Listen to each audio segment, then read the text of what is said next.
আমার মনে হয় যে এই এই সেশনটা অত্যন্ত গুরুত্বপূর্ণ কিছু মানুষের জন্য, সবার না। যদি সবার কাছে এটা কাজে লাগে আমি অত্যন্ত আনন্দিত হব। এবার প্রশ্ন হচ্ছে যে কেন কাজে লাগবে স্যার, সেটা তো বলি। প্রশ্ন হচ্ছে যে এই পৃথিবী এখন আলটিমেট ডেস্টিনেশনের দিকে এগোচ্ছে, চূড়ান্ত গন্তব্যে। মানব সভ্যতার সবকিছু এত দ্রুত পরিবর্তনশীল, এত দ্রুত উন্নত থেকে উন্নততর দিকে এগোচ্ছে, আমি আপনি এরকম একটি জায়গায় বসে কল্পনা করতে পারি। মানব সভ্যতার যে বিবর্তনটা এত দ্রুত হচ্ছে, এই বিবর্তনের সাথে যদি আপনি ঠিকভাবে সঠিকভাবে না বিবর্তিত হতে পারেন, আপনাকে পৃথিবী এক জায়গায় রেখে দেবে আর বাকি পৃথিবী হু হু করে ছুটে যাবে। এইটা পৃথিবীর নেচার। এখন সম্মানিত উপস্থিতি, 2010 সালের আগের পৃথিবী দেখেন আর 14 বছরের পরের পৃথিবী দেখেন, মানে 2024 সালে পৃথিবী আমূল বদলে গেছে। মানুষের চিন্তা ভাবনা বদলে গেছে, মানুষের থট এক্সচেঞ্জ বদলে গেছে, মানুষের বিহেভিয়ার চেঞ্জেস হচ্ছে, উন্নত থেকে উন্নততর দিকে যাচ্ছে।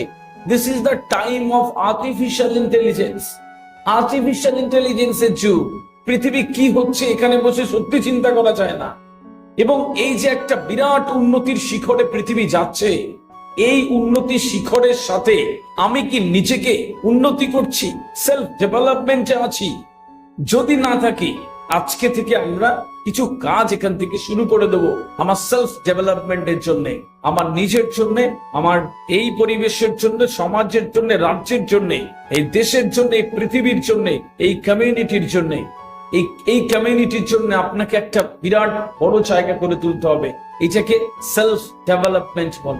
আনটিল এন্ড আনলেস আপনি এটি করতে পারবেন, বিধায় আপনাকে পৃথিবী এক জায়গায় রেখে বাকি পৃথিবী চলে যাবে। সৌরভ গাঙ্গুলির নাম শুনেছেন আপনারা? কে ছিল? ফর্মার ইন্ডিয়ান ক্যাপ্টেন, ক্রিকেট টিমের ফর্মার ইন্ডিয়ান ক্যাপ্টেন, প্রাক্তন অধিনায়ক ছিল ভারতীয় দলের।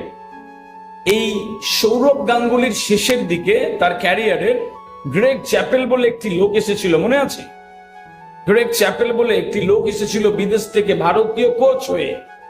তো একটা সময় ভারতীয় কোচ সৌরভ গাঙ্গুলিকে বাদ দিয়েছিল টিম 11 থেকে। 11 টিমের যে 11 জন নির্বাচিত 11 জন থেকে, প্রথম 11 থেকে তাকে বাদ দিয়েছিল। বাঙালি খুব রেগে গিয়েছিল, কেন বাদ দিয়েছে? পুরো ভারতবর্ষের মানুষজন অসন্তুষ্ট হয়েছিল যে ক্যাপ্টেনকে বাদ দেওয়া হচ্ছে কেন। সাংবাদিক সম্মেলনে প্রশ্ন করেছিল সাংবাদিকরা। গ্রেগ চ্যাপেল একটা কথা বলেছিল ওই প্রেস কনফারেন্সে যে you can't stand still, either you have to go forward or go back. আপনি কখনোই এক জায়গায় দাঁড়িয়ে থাকতে পারবেন না, হয় আপনাকে এগোতে হবে আর নয় পেছাতে। কথাটা বুঝতে একটু সময় লাগবে। আপনি মনে করছেন যে কাল থেকে ভালো বাবা মা হবার দৌড়ে থাকবো, তোমরা মনে করছো যে কাল থেকে পড়বো, অথচ এই কালকে তুমি যখন আসবে বলে ওয়েট করছো, আজকে তোমার পাশ দিয়ে 2 লাখ লোক সে তোমাকে ক্রস করে বেরিয়ে গেল, তুমি কিন্তু এক জায়গায় আছো। তো এই পেছনের 2 লাখ লোক তোমার থেকে এগিয়ে গেল, তুমি এক জায়গায় আছো, আবার পরের দিন 2 লাখ লোক পেছনে চলে এসছে তোমার কম্পিটিটর এসে। তাহলে 4 লাখ লোকের সাথে তোমাকে কম্পিট করতে হচ্ছে শুধু একদিন অপেক্ষা করবার জন্য। তো এক জায়গায় থাকা মানে দাঁড়িয়ে থাকা নয়, পিছিয়ে যাওয়া। কারণ পেছনের লোক তো দাঁড়িয়ে নেই, পেছনের লোক কিন্তু ছুটছে। মনে রাখতে হবে যে আমাকে কিছু জিনিস মেনটেন করতে হবে এই সভ্যতার বিবর্তনের সাথে।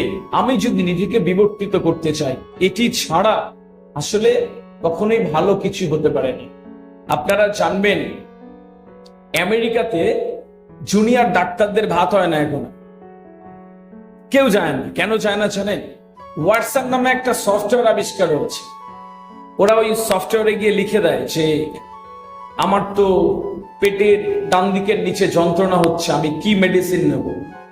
ও বলে দেয় মেডিসিন কিনে এনে খেয়ে নেয়, ঠিক হয়ে যাচ্ছে। আমার তো জ্বর সর্দি কাশি 3 দিন হয়েছে, কি খাবো? ও বলে দিচ্ছে এবং ডাক্তারদের থেকে ভালো প্রেসক্রিপশন করছে।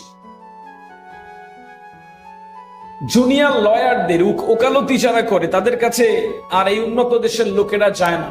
IBM ওয়াটসন নামে একটা সফটওয়্যার আবিষ্কার হয়েছে, ও অনেক জটিল জটিল সমস্যার সমাধান করে দিচ্ছে মুহূর্তে। প্রশ্ন হচ্ছে যাবে কোথায়? কিন্তু এটিও ঠিক যে সবচেয়ে সেরা ডক্টরদের কাছে মানুষ যাচ্ছে। যন্ত্র আবিষ্কার হয়েছে মানুষের থেকে 4 গুণ নিখুঁত ভাবে ক্যান্সার রোগকে নির্ণয় করছে, ভালো হয়ে যাচ্ছে। 2023 সালে প্রায় 2623টা অপারেশন হয়েছে, যন্ত্র করেছে। পৃথিবীর জটিল অপারেশন মানুষ করেনি। কেন মাঝি? পৃথিবী কোন দিকে যাচ্ছে? This is time of artificial intelligence.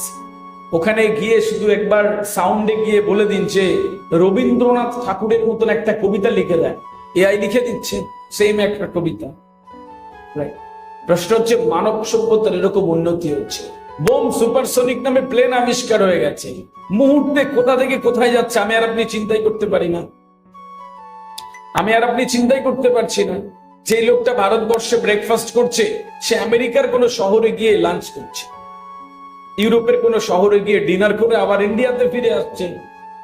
আর আমি আর আপনি সকালবেলা উঠি, খাই দাই কিছু একটা করিয়া শুয়ে পড়ি, সকালবেলা উঠি খাই দাই কিছু একটা করিয়া শুয়ে পড়ি।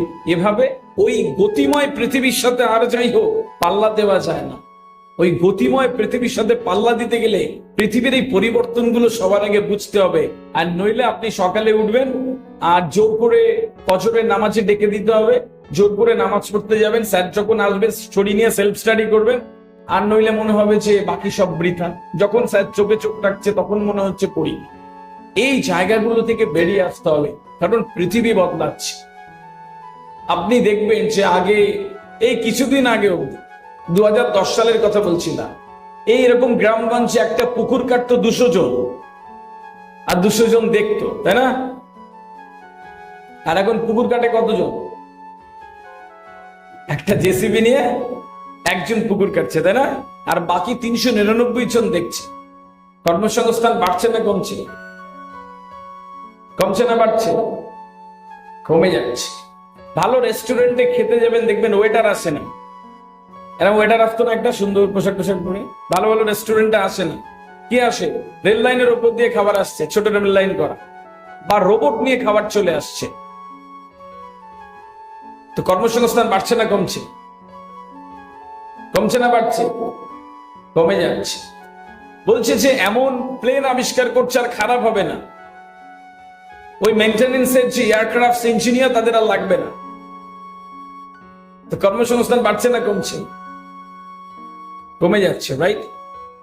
বুঝতে হবে যে পৃথিবীর এরকম একটা জায়গায় যাচ্ছে। একটি গবেষণা জানাচ্ছে আগামী 10 বছরের মধ্যে এখনকার 70% প্রফেশন থাকবেই না, যেটা মানুষ করে কমে খাচ্ছে।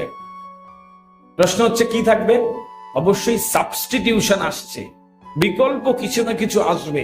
মানব সভ্যতা সেই জন্য টিকে থাকে। প্রশ্ন হচ্ছে সেই বিকল্পগুলোকে অ্যাকসেপ্ট করবার জন্য আপনাকে সেরা হতে হবে। সেই বিকল্পগুলোকে যদি সুযোগ হিসেবে আপনি গ্রহণ করতে চান, তাহলে আপনাকে কিন্তু সেরা হতে হবে। আপনাকে গুড হলে চলবে না। পড়েছো না ডিগ্রিজ? গুড, বেটার, বেস্ট পড়েছো না? কম্পারেটিভ, পজিটিভ, সুপারলেটিভ, তাই না? গুড কি? Positive, better, comparative.